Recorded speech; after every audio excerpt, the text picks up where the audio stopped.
Assalamualaikum. Waalaikumsalam. Gimana kabarnya? Baik, Pak. Oke, kita akan mempelajari mata pelajaran sejarah budaya Islam ya, yang biasa kita laksanakan. Untuk materi sekarang itu nanti tentang peran umat Islam ya, pada masa penjajahan. Itu. Selanjutnya nanti kita akan membagi-bagi kelompok. Jadi sebelumnya kita berdoa dulu bersama. Silakan dipimpin sama Atila. Atila, silakan berdoa dulu. Sebelum mulai pelajaran, mari kita berdoa dulu. Berdoa mulai.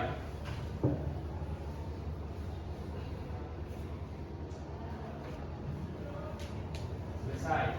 Memberi salam. Assalamualaikum warahmatullahi wabarakatuh. Waalaikumsalam warahmatullahi wabarakatuh. Sebelumnya akan Bapak absen dulu ya. Ini kelas Aulia Fiorenza. Ada?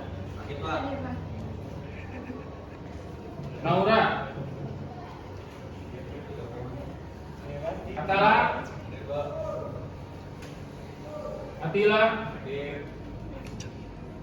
Oke. Yang selanjutnya mungkin Bapak udah kenal ya, sedikit udah kenal. Mungkin ada dari teman kalian yang masih. Selanjutnya, ini Bapak akan menjelaskan ya tentang pelajaran tentang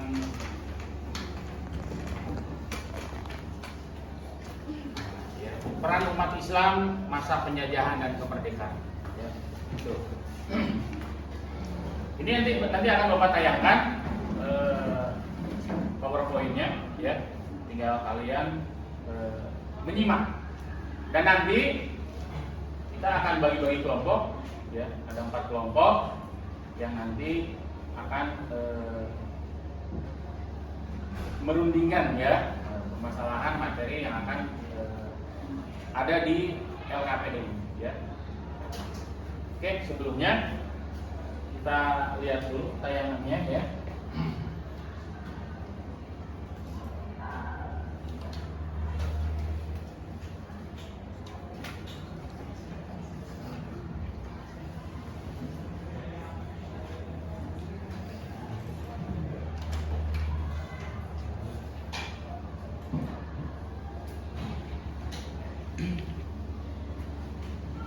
Masih kosong ya? Ya. Ini peran umat Islam pada masa penjajahan dan kemerdekaan. Tapi sebelumnya, nih, tujuan kita mempelajari materi ini, ya, Bapak harapkan bahwa kalian itu mampu mengidentifikasi tokoh-tokoh Islam pada masa penjajahan, ya, tokoh-tokoh Islam yang membangkitkan rasa nasionalisme kita. Ya. Yang selanjutnya bisa merinci tokoh-tokohnya siapa aja sih, siapa aja dalam pahlawan, nah, misalnya ya kita pahlawan sebelum kemerdekaan, karena ada pahlawan setelah kemerdekaan dan pahlawan sebelum kemerdekaan. Jadi pahlawan yang sebelum kemerdekaan itu adalah pahlawan yang membangkitkan rasa nasionalisme kita untuk merdeka ini. Oke. Terus meneladani, kalian mampu menilai keteladanan. Jadi keteladanannya seperti apa sih yang harus kita uswahnya? Suri tauladan apa sih dari tokoh-tokoh itu? Ya. Oke.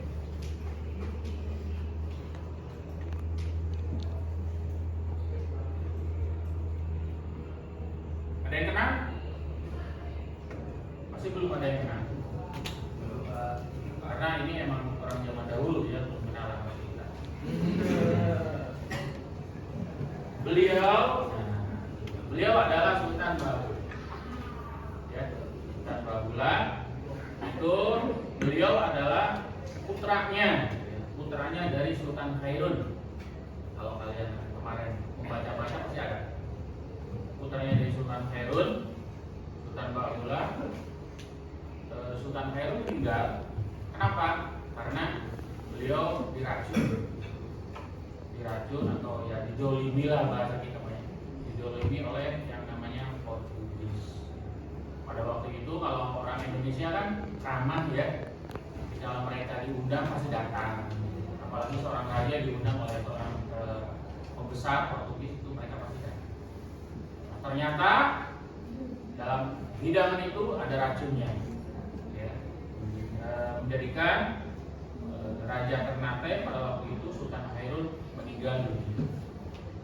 Dan yang menggantikannya adalah Sultan Bahlul. Inilah orang yang sangat disegani, ya. Kenapa? Karena bisa membangkitkan jiwa kebangsaan, bisa merekatkan persatuan dan kesatuan yang di Ternate.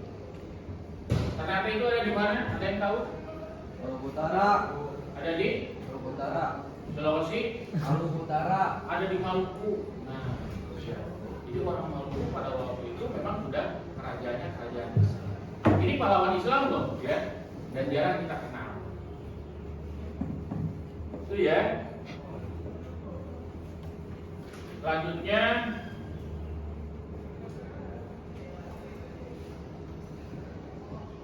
ini Sultan Hasanuddin. Fotonya. Nah, kita sudah apa ya? Sudah terbiasa ya dengan beliau, wajahnya. Ya. Itu beliau dijuluki ayam jantan dari Timur. Ayam jantan itu kan biasanya suka diadu, karena memang beliau sangat pemberani sekali. Beliau ada di daerah Makassar, Sulawesi.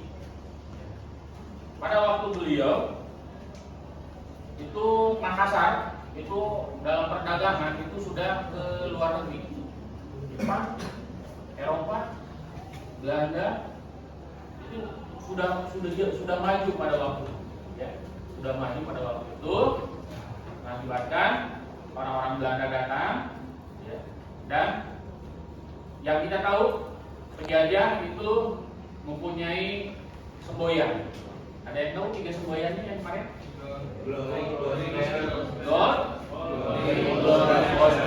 sama glory. Nah, kalau gold apa? Emas, kekayaan. Kekayaan, emas ya, diidentikan dengan emas atau kekayaan. Ya. Kekayaan apa? Kekayaan Nusantara kita adalah Nusantara. Mereka punya itu. Terus yang selanjutnya glory. Glory itu apa?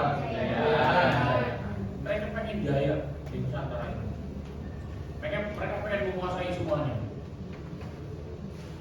Yang ketiga adalah gospel itu ya. Ini yang jadi pertentangan ya. Artinya pertentangan itu silakan kalian pelajari ya. Nanti satu kelompok ketuanya bisa untuk ke depan untuk mempresentasikan ya, untuk mempresentasikan hasil dari kerja kelompok kalian. Bisa dipahami? Silakan kerjakan. Bapak tunggu. Oke. Selanjutnya kita akan belajar yang namanya jigsaw ya. Model pembelajaran jigsaw atau cooperative learning ya. Jadi nanti kalian berkelompok-kelompok seperti ini. Ini Bapak bagikan ya. Ya, Mister. Ini hasil dari kerja kelompok kalian ya, masing-masing kelompok untuk mempresentasikan ya. Silakan kalian dengarkan. Inilah presentasi dari kelompok kita. Silakan. Oke, di sini saya akan menjelaskan tentang hasil diskusi kelompok saya tentang kerajaan Aceh melawan penjajah Portugis. Jadi, Perang Aceh adalah pertempuran antara Kesultanan Aceh melawan Belanda yang berlangsung antara 1873 sampai 1904. Pertempuran ini merupakan bagian dari serangkaian konflik yang timbul karena ambisi Belanda untuk menguasai Nusantara. Di antara perlawanan-perlawanan besar yang terjadi di Indonesia sepanjang abad ke-19, Perang Aceh termasuk yang paling berat dan terlama bagi Belanda. Meski Kesultanan Aceh telah menyerah pada 1904 dan kekuatannya banyak berkurang, perlawanan dari rakyat terus berlanjut hingga 1914. Nah, dalam pertempuran yang berlangsung lebih dari 3 dekade itu, muncullah tokoh-tokoh yang perjuangan dari pemimpin Perang Aceh. Tokoh perang dari Aceh yaitu ada pertama Sultan Mahmud Syah, kedua ada Sultan Muhammad Daud Syah, yang ketiga ada Panglima Kolem, yang keempat ada Tengku Cikditiro, yang kelima ada Teku Umar, yang keenam ada Cut Nyadi, yang ketujuh ada Cut Mutia. Oke. Terima kasih. Itu presentasi dari kelompok pertama. Silakan. Kedua. Oke, jadi kehadiran saya di sini untuk mempresentasikan hasil diskusi dari kelompok kami, yaitu salah satu pahlawan yang melakukan perlawanan kepada penjajah, yaitu adalah Sultan Babuloh. Sultan Babuloh resmi dianugerahi gelar pahlawan nasional oleh Presiden Joko Widodo di Istana Negara, Jakarta, Selasa November tahun 2020. Gelar pahlawan ini diterima secara simbolis oleh ahli warisnya. Sosok Sultan Babuloh dikenal sebagai orang yang berjasa mengusir Portugis kala menjajah Nusantara.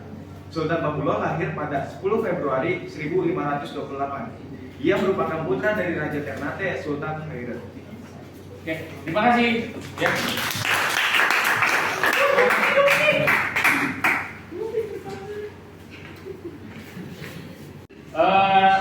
Itu saja mungkin untuk pelajaran sekarang. Ya, Bapak ucapan terima kasih atas partisipasi kalian dalam pembelajaran ini.